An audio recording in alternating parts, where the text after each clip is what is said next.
Welcome to 284 Media's Just for the Record. I am Jacka Willing, and today I am joined by 9th District candidate for the National Democratic Party, Mr. Coy Levons. We discuss with him after a quick commercial break.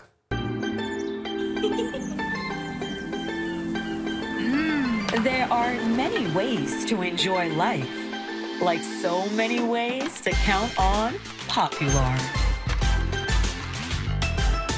Rashford made it. Manchester United have come from behind to lead. At home or on the go, watch CCT Live. Download our app and carry your favorite TV shows, news, or live sports anywhere you go. Visit cctbvi.com/live, select your package, and tune in.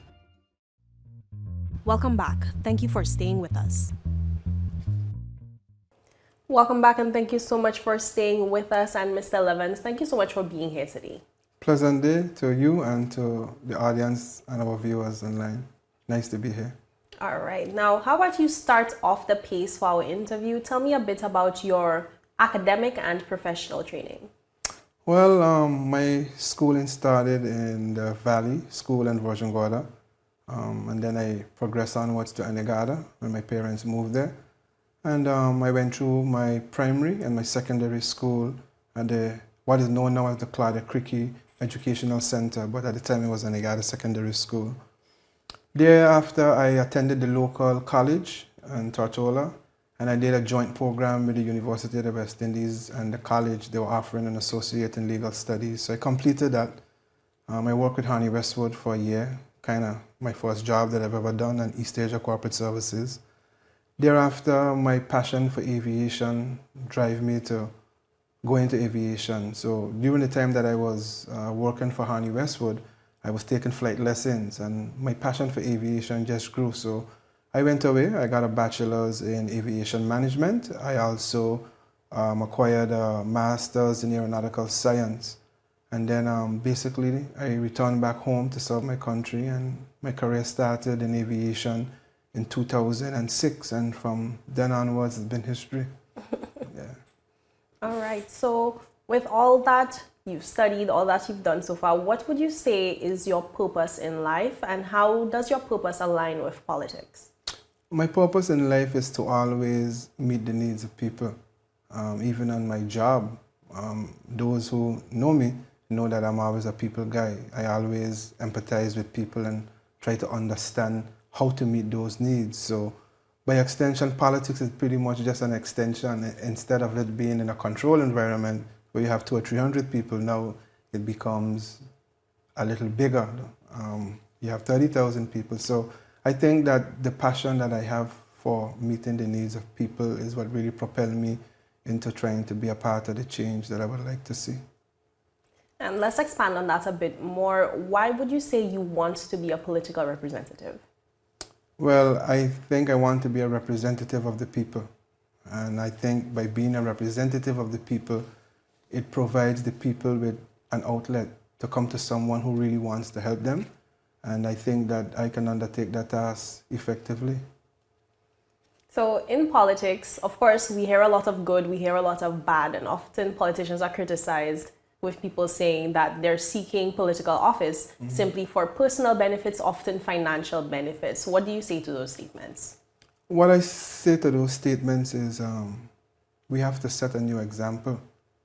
People only speak based on their experience, and sometimes people's experience need to change, and sometimes you have to provide the example that people need to see in order for them to gain confidence that those things that they experienced in the past, that the possibility exists that while those things are bad, there is always good. And in life, there's always a few good ones, and I think in my heart that I'm a good one. So I'll do my best for my people, and I leave the rest to them as to judge me. Time to come. What is your vision for the 9th District? My vision for the 9th District is to make the 9th District efficient, to kind of make sure we're having the basic infrastructure. At least in my first term, I would like to see the needs of the people being met with basic infrastructure, medical care, ensuring that we have food security, ensuring that we have social programs in place for the youths, and we can start on the sister islands because there's a bit more smaller, and I think that we can use my vision or my understanding of what I want to see to kind of put it into the big picture of things. Yeah. And how, in your first few months in office, would you jump into action to achieve that? Well, I think my first few months in office must be looking at the things on the ground and seeing how to prioritize which one needs to go first. There's a lot of issues, but we have to understand that there are also a lot of challenges, and monetary challenges have always been a key issue. But I think what is key is that we prioritize what needs to be done to at least reduce whatever vulnerabilities that the people may be experiencing. So my first month in office is kind of doing a gap analysis, trying to find out what are the major issues are, and then what needs to be in place to actually correct those issues. Now, ahead of you announcing your candidacy, of course, there would be a thought process to go into you deciding you want to be a political representative, you want to occupy a seat in the House of Assembly. I'm assuming this would include watching the House of Assembly, seeing how things are done, and just getting understanding for where the territory is at right now. So in that process, walk me through a time where you would have disagreed with a decision or an action taken in the House of Assembly. I think one of my biggest sticklers, that's a good question, that's a loaded question. I think one of the sticklers that I basically have is we are elected by the people to do the people work. And I'm very positive that we should be compensated. However, I had a little issue with what is coined as the greedy bill. And I think that was a far bit reaching. And I think that we shouldn't have gotten to a place where, in my humble opinion, we put ourselves before the people. So I had a disagreement with that, and I think that that's something that we maybe need to look at in the upcoming future. And I think that we are here to do the people's work. So let us do the people's work, and then the evidence of our work will grant us the compensation that we need. Between the 2019 general election and the 2023 general election, of course, a lot has changed in the territory. It's been an intense few years in the Virgin Islands. In your view, what issues of concern to the 9th District or to the territory in general have endured that period of time? I think one of the biggest pet peeves that I have is in the health services, medical airlift. You have to understand that the sister islands are located off from the main island, which is Tortola, and Anegada being the most northerly one, we're looking at about approximately 22 miles. And to not have airlift in place is critical. It's critical because you have students, it's critical because you have tourism, and it's critical because you have elderly. So one of the things that kind of drive the point home is I've seen the results of lack of air medical services into Anegada. Then when I look at Virgin Gorda, I realize that they have a similar situation where in the North Sound area, they have about 80% of the individuals being elderly, but yet we have infrastructure in place, but not the full support of the services to be able to help the people. And it's the same in the valley. A lot of people with dialysis have to come to Tortola. So what I would like to see is the sister islands having a level of independence to be able to function. And only in dire circumstances, we would need to come over to Tortola.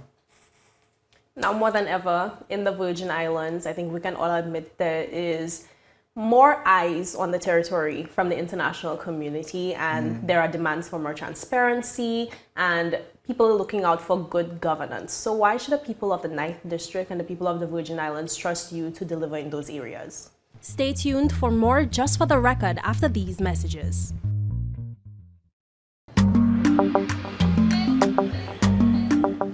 Yo, everything good, Dad? Aye. This thing got me one way, Daddy. What do you mean? Ever since I hook up with this thing, can't eat, I can't sleep. This is the first thing I touch when I reach home. What do you really? Hey, this ain't like you, know. Dad, this thing got me staying home, keeping out of trouble me. Wow. What your name is? Shit, I talking about my CCT life. Don't worry about missing your favorite series, sports, news, and local programming. Come to CCT today and sign up for CCT Live to access over 80 channels. CCT Live. Bring it home. 1 month free trial turn into 5. 5 months turn into, well, you know I huff. I watching ball. I been watching football. Dad, Nickelodeon, Paw Patrol. I am hooked. Hook, I tell you. So you're saying I can ask this cat any question? The cat is connected to the computer. You just type in the question, it will read his mind. There the answer comes.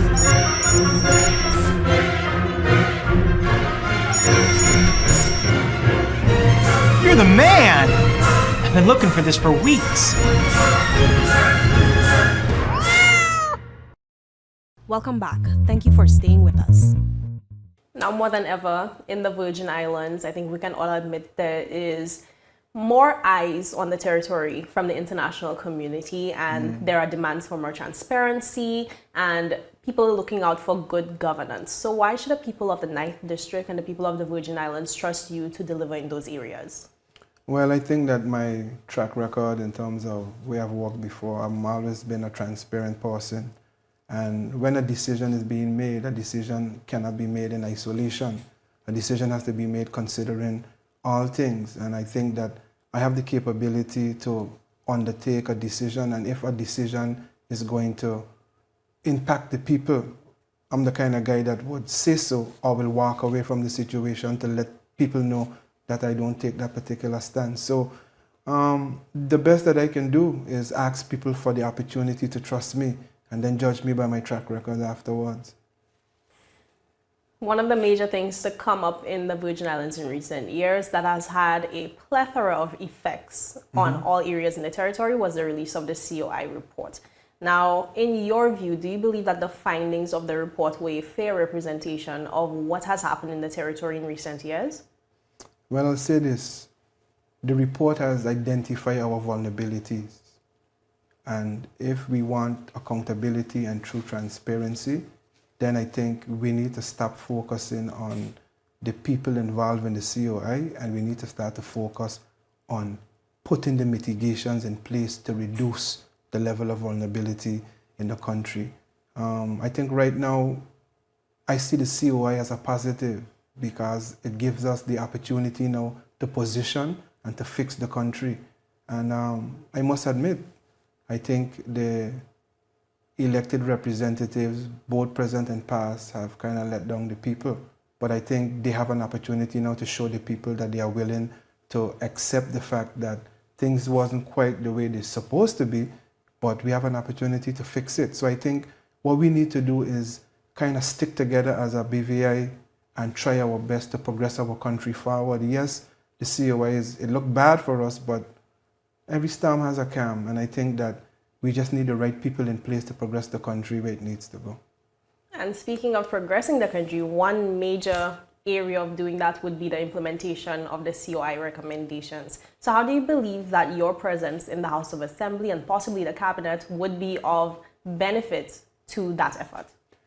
I think implementation is key when it comes to the COI, but you have to remember that whatever you implement, you must balance it with the people. You cannot implement a procedure or a process that affects the people, and then because it needs to be implemented, it's okay. I think what needs to happen is there must be a balance in the implementation, and I think that we need to be able to take each circumstance separate and apart, evaluate the implementation, and see where would be the best point of entry that would strike the balance between the BVI and the UK. Because at the end of the day, it's a relationship, and in any relationship, there's compromise and there's not compromise, there's balance. But actually, there's compromise in the sense of you have to compromise and I have to compromise, but we have to meet somewhere in the middle. So I think that I'm that kind of guy. I'm that kind of guy who would consider the views of the people. I'm that kind of guy that would consider the views of the UK. And then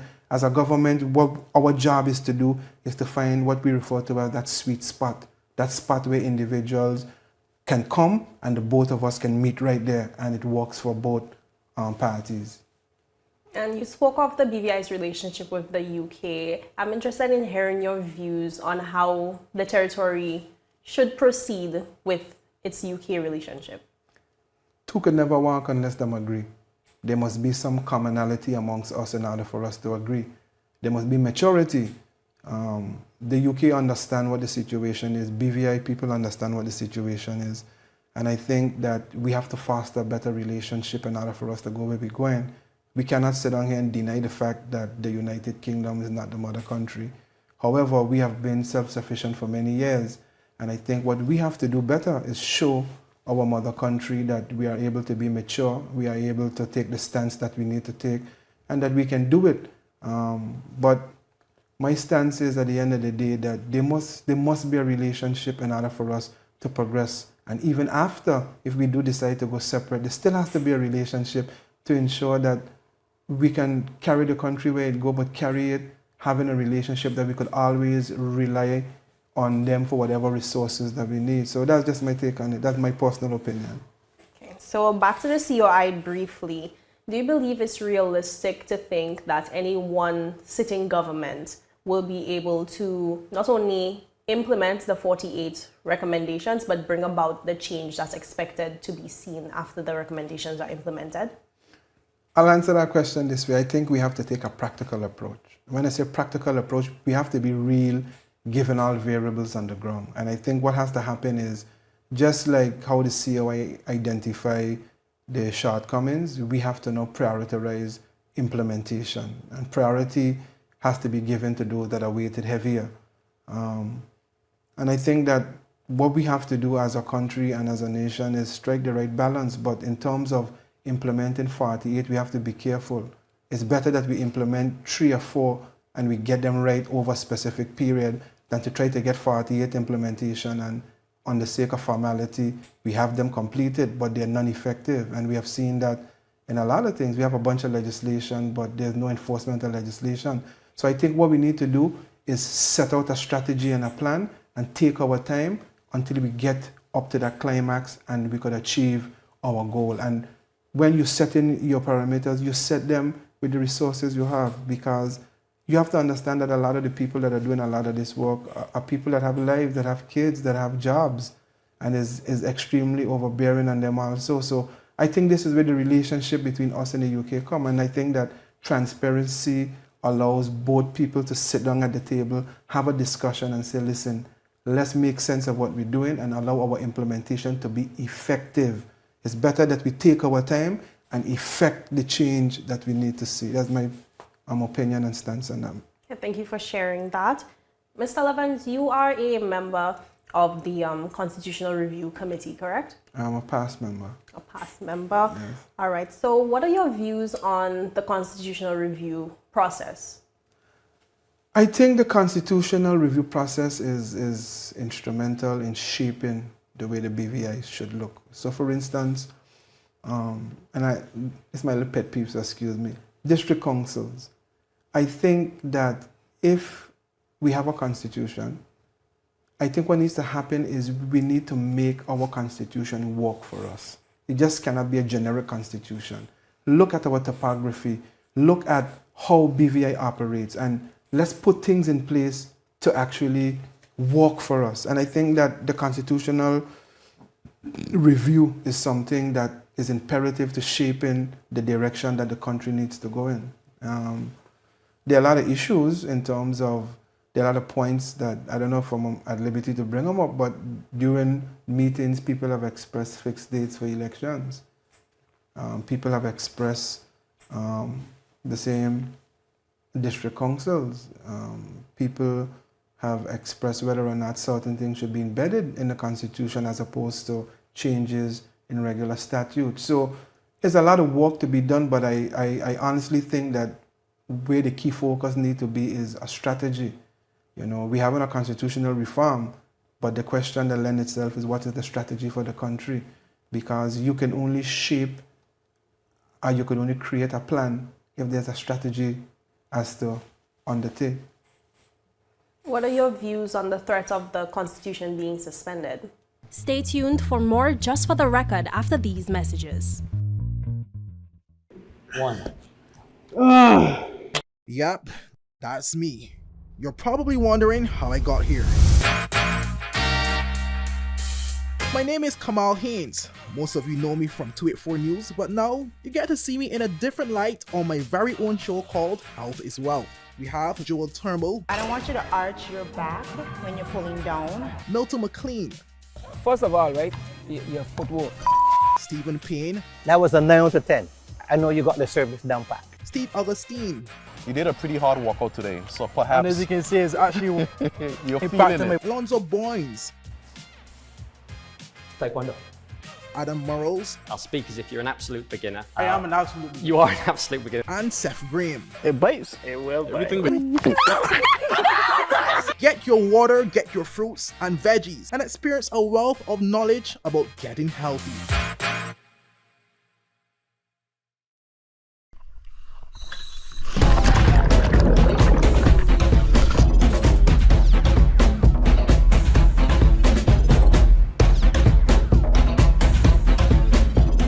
Today, I am doing coral treatments with Beyond the Reef.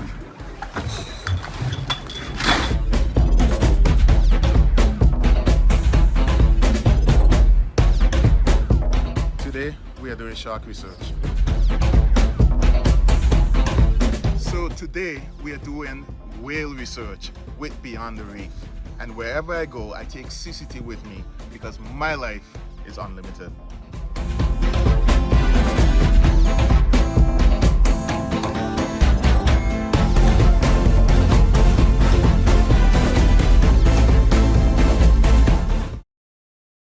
Welcome back. Thank you for staying with us.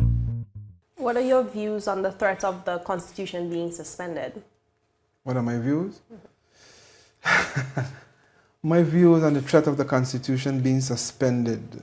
I think that the BVI people is at a crossroads. I think that the BVI understand what the situation is, and let us don't pretend water it down. We are at a crossroads that if it is seen that we are not propelling our thought process in the right direction, it can cost us, because I often wonder, if we go back in the same place where we are, it means that we have a cultural problem that we need to kind of address.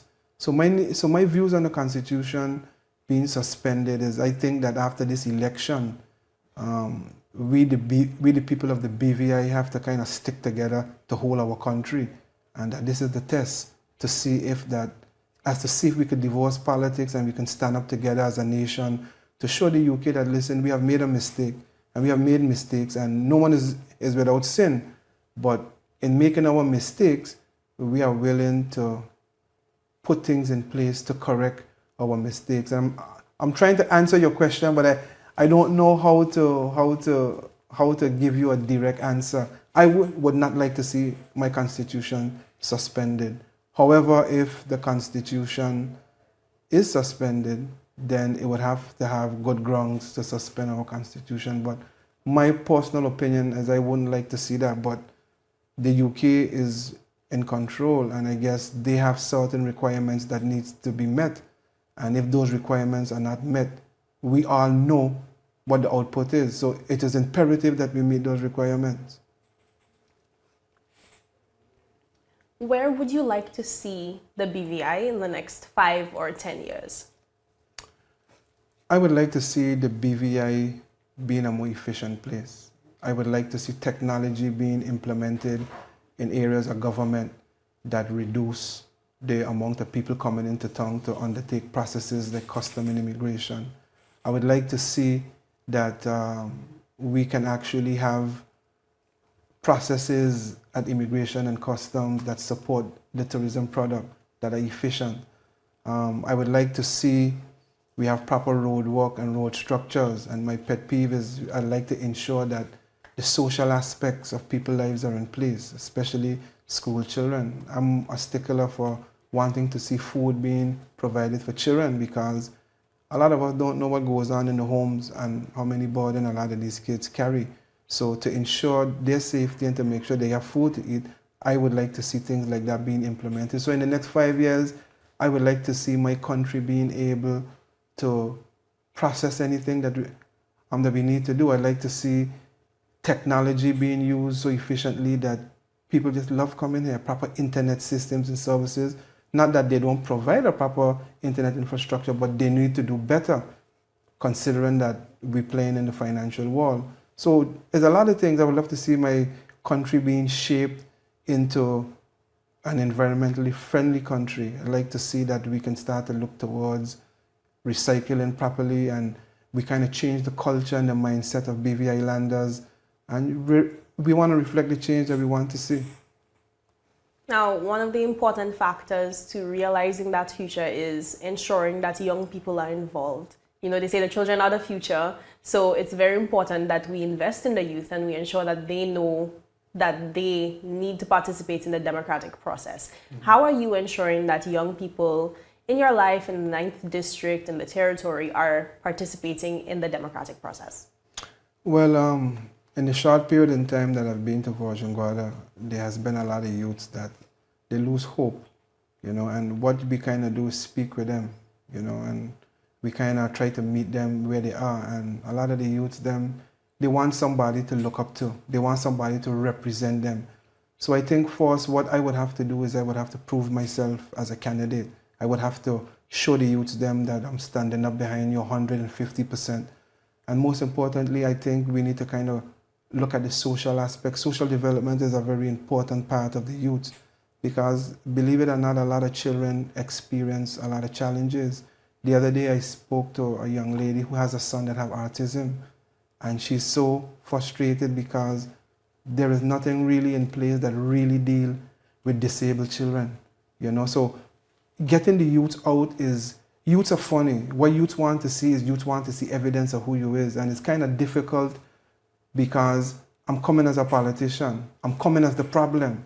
So in order for me to be able to convince them, I kind of have to show them that, listen, allow me to be able to represent you. And after 4 years, if you believe that I'm not the candidate, then I'm willing to step down. But I must admit, it's very difficult, and I'm very taken back to see that a lot of the youths, they are very, very, very upset with the process. They feel that they are not being represented, and the only thing and only hope for them right now is to provide them with an example through the leadership forum and to show them that we're here actually as to support them. Any other thing than that is very difficult. And I had the opportunity to see that, because you talk to them and they want to know what separates you from the next candidate and so forth. And I had to explain to them that I've been there. I understand what you feel, you know, but sometimes that's not enough. Sometimes people want to see tangible evidence of your ability, and the only way that I can produce the evidence is for me to actually have the opportunity to sit in a position to affect the change. Okay, so now we turn our discussion to some topical issues that are likely to remain at the forefront of discussions following the general election. So Mr. Levons, what is your view on same-sex marriage? That's a loaded question. What is my view on same-sex marriage?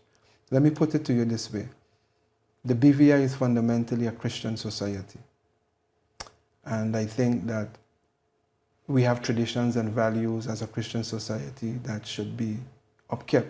So I would say that from that standpoint, I understand from our country's perspective our position when it comes to religion. However, every individual has a fundamental right to make the choice that he or she chooses to see. And that choice has to be respected. And I don't have a problem with a homosexual. A homosexual is an individual like you and I. However, the only thing that I ask for is mutual respect. Because if this is how we conduct our affairs in our country, yes, we allow you to be able to live your life the way that you choose to live your life. But as long as we respect each other, I think we can find common ground for both of us as to live in our society. That's my position on the same-sex marriage, because if I take a position against someone who is a homosexual, then what is the difference with someone taking a position against me as a black man? You know, so we have to be careful with the way that we formulate or we present ourselves, because at the end of the day, every man has the right to make a decision that suits him. And what is key in all of this is that we respect each other's choices. That's the key, that we respect each other's choices. Okay, thank you for your response. Now, what is your view on the establishment of a cannabis industry in the territory? Cannabis industry? Wow. Well, the problem I have with cannabis is I look at other nations like Jamaica and St. Vincent, and I'm seeing that their numbers are dropping. So I don't want to give an answer without understanding the facts. I think that I would have to do some sort of review of the cannabis industry and then see whether or not it's economically viable, because having cannabis as an industry is just not selling outside. We have to make sure that whatever industry that we invest in, that the economics of it makes sense for us and it makes sense for the people within the community. So I will reserve the right to say that I would want to investigate that. Understood. Or should I say, are you in favor of raising minimum wage? Well, I think I am in favor of reducing the cost of living in this country, because raising the minimum wage on the back of a high cost structure don't really change anything, in my humble opinion. I think that as a government, we need to work more on trying to find a way to address the elephant in the room. The elephant in the room is that the high cost of living is becoming a bit concerning for people, and government need to put resources and effort behind finding ways to drive down the cost. If we don't do that in the next couple of months, and you're already seeing it, that's one of the biggest issues with the land. People are not going to be able to afford to buy land in their country in the next couple of years. So we need to address the elephant in the room, and the elephant in the room is the high cost of living. We need to get the cost of living to the place where people can afford to go to the grocery stores and come out with multiple bags and not spend a lot of money and don't come out with much. And it's not the fault of the business owner, because of course the business owner has to pass the cost on as to his consumer. So I think it's a collective effort though in terms of the discussion, but the elephant in the room needs to be addressed. And the elephant in the room is we need to find a way to reduce the cost of living in the British Virgin Islands. All right, thank you so much for your response. Now we're coming to the end of our interview, but of course we can't end things without just asking plainly, why do you believe that your representation is what the people of the Virgin Islands need right now? I think my representation is what the people need is because I have I use empathy. I try to place myself in your position to understand how you are seeing it. And then if I think that you are not seeing it the correct way, then I allow you to sit in my position so you can see it from my perspective. And what that does, it gives both of us perspectives, because two of us could be sitting at the same place but seeing two different things. And I think what is key is communication with people. People don't mind you cannot accomplish the task, What people mind is that you're giving me a false promise.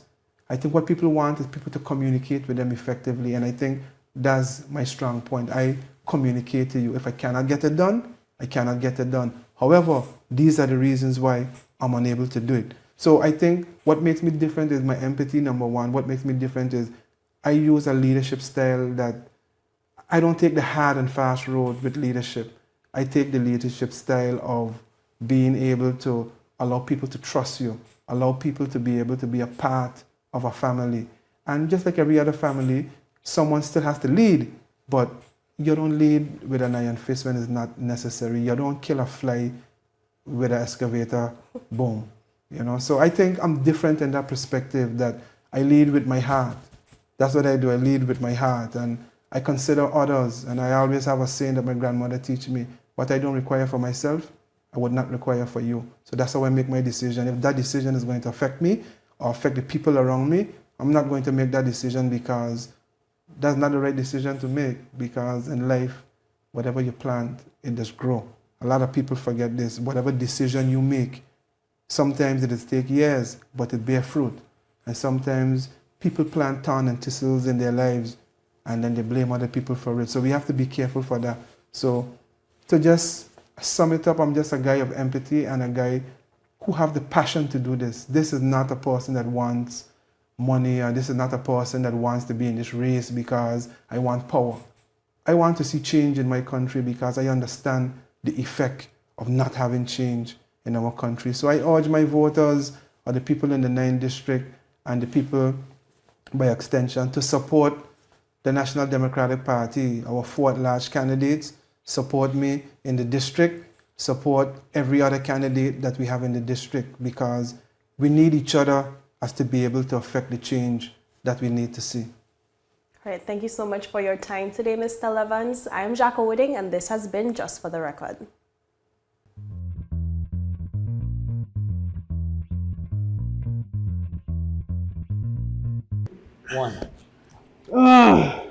Yep, that's me. You're probably wondering how I got here. My name is Kamal Haynes. Most of you know me from 284 News, but now you get to see me in a different light on my very own show called Health is Wealth. We have Joel Turnbull. I don't want you to arch your back when you're pulling down. Milton McLean. First of all, right, your footwork. Stephen Payne. That was a 9 out of 10. I know you got the service down pat. Steve Augustine. You did a pretty hard workout today, so perhaps... And as you can see, it's actually you're impacting feeling it. Alonzo Boynes. Taekwondo.